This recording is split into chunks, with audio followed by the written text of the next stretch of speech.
Gilgamesh, or as I like to call him, GIGAMESH, because he was the world's first GIGACHAD, makes Hercules look like a soy boy Marxist beta. And I will be showing you how with the help of this book. This is literally the world's oldest book. I do not care one iota that it was copyrighted in 2001. You cannot convince... The fact that I ordered this book on Amazon a few months ago means nothing to me. This is the world's oldest book, I am telling you, because I say so. Bidding starts at $10 million. He is so strong that he literally just forces his way into the bedrooms and has sex with all the newly wedded brides of the village before their first night with their husbands. The people of Uruk, of which he is ruler, do not like this. They petition the gods, and the gods fashion Enkidu, his rival, to humble him. This goes to show that there is such a thing as being too strong. Not necessarily too strong, but strong without any heart. Strong in only thinking about yourself. Too selfish and strong. It's like John Locke says, one of those Enlightenment thinkers, that a man can be strong enough to tyrannize an entire group, and they will be subservient to him. But an average person is strong enough on his own. If literally just two average guys team up to take down one strong tyrant, they can easily do it. So it's in your best interest to also be kind. The next lesson from Gilgamesh is the fact that Enkidu is created as a primitive man with no knowledge of human civilization, and he gains knowledge of human civilization by having sex with a prostitute, a temple priestess. This somehow gives him the ability to speak and walk on two legs, and now that he has those two things, the animals flee from him. They no longer accept him. He was living with them before. And he is sad about this because he's lost his nature, his childishness, the way people are sad when they get too detached from their nature, like in office jobs and such. But the harlot comforts him by saying that he can have a great time in human civilization because of how strong he is. And this is to show that even if you're not living a natural life, even if you're not living your dreams or in your childhood, you can still have a good life if you work hard. There's also something interesting going on in that having sex with a woman gave him wisdom. And honestly, that's too far above my brain. I can't really comment on that. So I'll talk about that another day, I guess. Gilgamesh and Enkidu have a brawl, and they more or less tie. I think Gilgamesh comes up on top a little bit, and they become best friends. And this is a common stereotype in anime, where like two guys start off as mortal enemies, and they eventually become the closest of friends. And there's a reason why this is a stereotype. It is literally true. I remember one of my friends in high school, when we were driving by his elementary school, said, hey, there was this one kid, I had a fight with him, and then afterwards we were like, hey, you kicked my ass, let's be friends. Hey, you kicked my ass, I'd like to be your friend. And they were literally just friends. Men do, it seems, tend to bond with competition. Not just like competition within a mutual goal. The primitive example is hunting a deer. Like obviously they all have the same goal of getting the deer for the tribe, but there's also competition within to see who's the one who can actually kill the deer, because that is the person who will have the most glory. It's the same thing when you're like teaming up for like field day in elementary school. Like there's competition with the other team. Like within your team, you all are working for the same goal, but within the team, there's also competition to like shine the most, to be the star player. This is how men grow. This is how men grow with each other, by conquering things together. I literally just, in this nature preserve, went hiking with my friends 2 days ago. And that was I felt much more close to them than I ever felt just going to a restaurant with them. Next, Gilgamesh makes it his mission to defeat the monster Humbaba. Not a very intimidating name, but just bear with it. They set out on their mission, and throughout their long travels towards Humbaba's cedar forest, the entire way, either Enkidu or Gilgamesh becomes like weak with cowardice, and they want to turn back, and then the other has to like bring him forward. Like, Gilgamesh at first is like, oh, you yellow-bellied coward, I thought you were better than this. Like, come on, are you really afraid of Humbaba? You have me with you. Even if he can kill one of us, he can't kill both of us together. We're unstoppable. And then eventually along the journey, I believe like right when they're about to enter Humbaba's lair is when Gilgamesh starts getting scared, and then Enkidu's like, what happened to all that bravado? What was all that bravado for? Was it for frickin' nothing? You were the one who did all these great things. You were the one who did all these great adventures. You're the one who came us here, and now you're scared? Come on, be a man.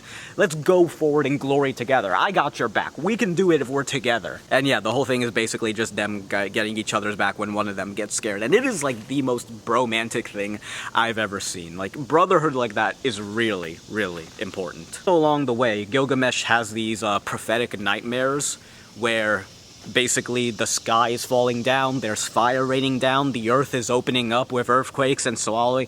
It's basically a huge disaster. But every single time there's like this man that comes and saves them, and Enkidu puts a good spin on all the dreams. Like, this disaster is Humbaba. But the shining man who comes in at the end is Shamash, come to save us. Shamash is the god who's like overseeing them on this journey and like bless the journey. This shows that no matter what bad thing happens, one, you have to have faith in God, whatever that is for you, whether it's God, the Tao, the universe, the way, whatever it is for you, like even if it's the Christian God or a just general God, you have to have faith. You really have to have faith in just everything's gonna work out. You have to be able to put a positive spin on everything. Like, when I came and filmed this today, I wanted to film this at 6 a.m. and yet here I am at 11, now almost 11:30.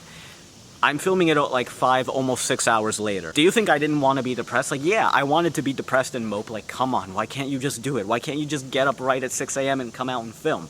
But instead I was like, well, I'm starting. There's always a good chance tomorrow. And there's a cricket on my camera. Starting it later is going to give me more confidence in the future, because it's really easy to wake up at 6 a.m. and be like, and like sleep for 30 minutes and be like, I didn't do it today at 6 a.m. I'll do it tomorrow at 6 a.m.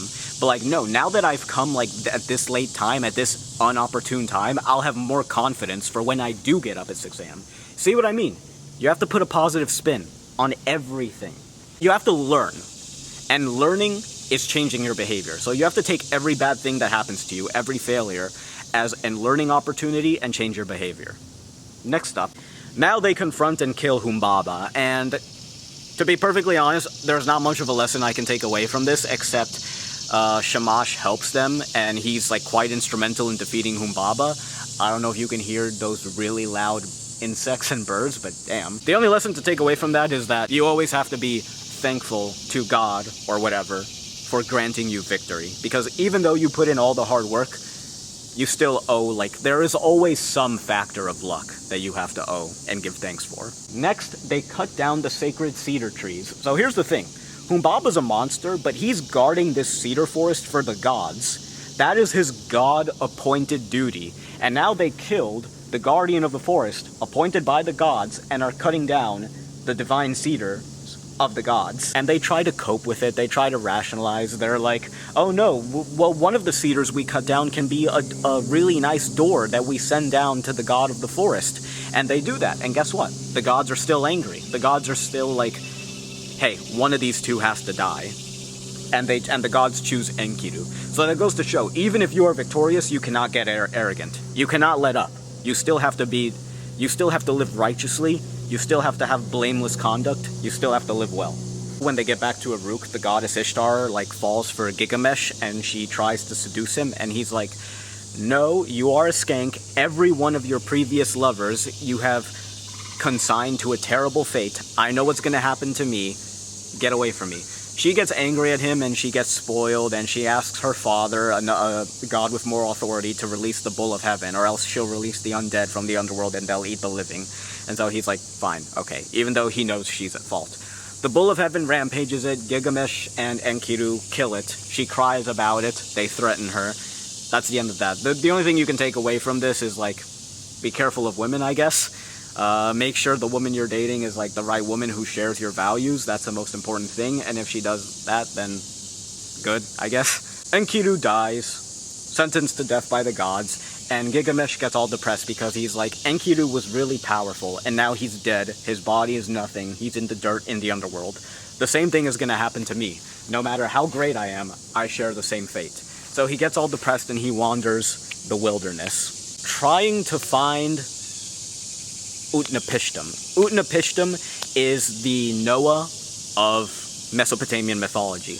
Basically, the gods were angry with humanity, so they drowned them in a flood, but one of the gods came to Utnapishtim and told him to build an ark containing 2 of every animal, and to load him, his wife, his family, and a bunch of artisans, so that the arts would be preserved, into the boat, so that they would survive. And then after the flood happens, the gods grant him and his wife immortality for their good deed. Utnapishtim is the only man who has achieved immortality.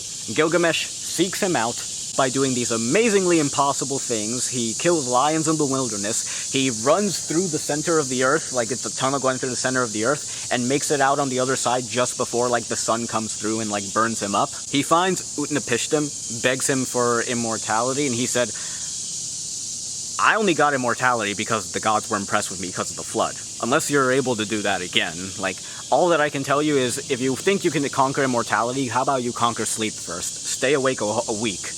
Gilgamesh is like, bet. He falls asleep in the first day. He wakes up depressed. If he couldn't even conquer sleep, how could he conquer death? And Utnapishtim sends him on his way, but before that, he's like, okay, like, look, there's this plant at the bottom of some river. If you eat it, it will give you youth. It won't make you immortal, but it'll give you youth. So Gilgamesh is like, bet. Using his superhuman strength, he gets the reed, the flower, from the bottom of the river, but a snake steals it when he's not careful. Now all he has to do is go home, and when he arrives at Uruk, he takes the man who's with him, the boatman. He's like, look at how wonderful this city is. Look at how great it is. Look at the foundation. Look at the building. The gods themselves made this city. It is amazing. These are the same exact lines that the poem opens with. The lesson to be learned at the end is that no matter how great you get, you will never live forever.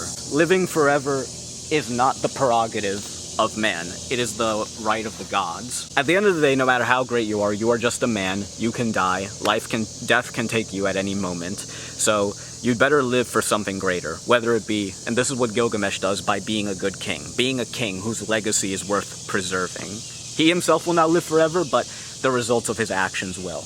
I am making this channel because I want to provide for my family and because I want to help young men like me who are like submissive men or femboys. I want them to help be comfortable with their masculinity and also their softer sides in self-improvement. I entertained you with the tale of Gilgamesh, hopefully, but I also, throughout the way, punctured it with the lessons that can be taken from the epic.